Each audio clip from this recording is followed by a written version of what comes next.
অন্যদিকে আর কবিতাটা তো ভালো লাগছে না মনে হয়, কারণ সূর্যাস্ত দেখছেন পেছনে আপনাদের সামনে একদম, আবার পেছনে কিন্তু সকালবেলা এখানে সূর্যোদয় হয়, আর পেছনে সূর্যাস্ত দেখছেন, দারুণ একটি পরিবেশ, আর কবিতার আড্ডা চলছে একই রকম।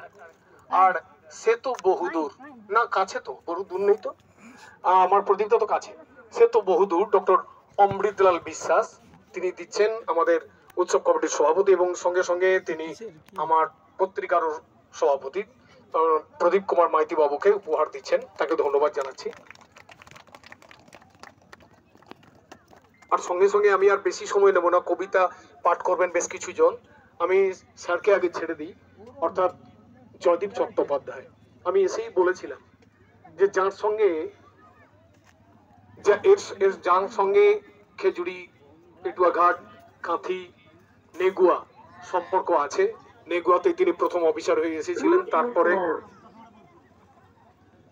তারপরেই তিনি কিন্তু গোটা কাঁথির দায়িত্ব নিয়ে গোটা প্রশাসনিক প্রধান হিসেবে কাজ করেছেন।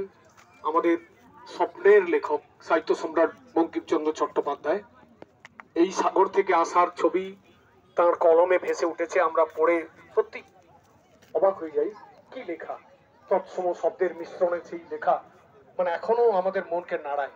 আহা কি দেখিলাম জন্ম জন্মান্তরেও ভুলিব না, অনেক কথা। আর সেই বংশেরই এক রত্ন আমাদের জয়দীপ চট্টোপাধ্যায়, পঞ্চম প্রজন্ম তিনি, বংশধর, তিনি এসেছেন, ধন্য করেছেন আমাদের, আর বেশি বেশি আসবেন।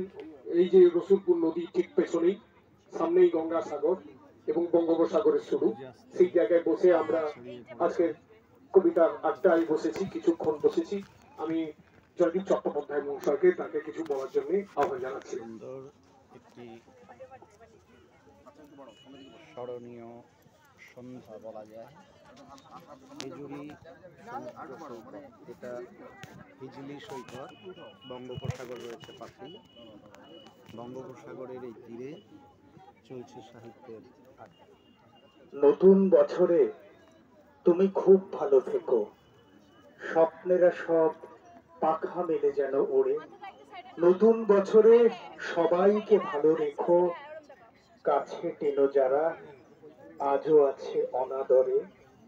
পৃথিবীটা আজ অভিমানে বড় নীল, বারুদ বাষ্পে বাতাস হচ্ছে ভারী, কমছে সবুজ উধাও যে খাল বিল, সন্ত্রাস বুঝি আজকের মহামারী। নতুন বছরে ইচ্ছেরা পাক ভাষা, দেহ মনে সব সুস্থতা থাক ঘিরে। প্রতিটি মানুষ মানবিক হোক আরো, সব গৃহকোণে লক্ষ্মী বিরাজ করে।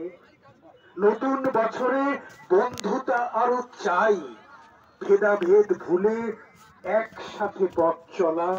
নতুন বছরে নতুন শপথ হোক, ভুবন গ্রামেতে চেতনার আলো জ্বালা। নতুন বছরে নতুন শপথ হোক, ভুবন গ্রামেতে চেতনার আলো জ্বালা। আসলে কবিতা শীর্ষ শিল্প, কবিতা সত্য সুন্দরের কথা বলে, কবিতা মানবতার কথা বলে।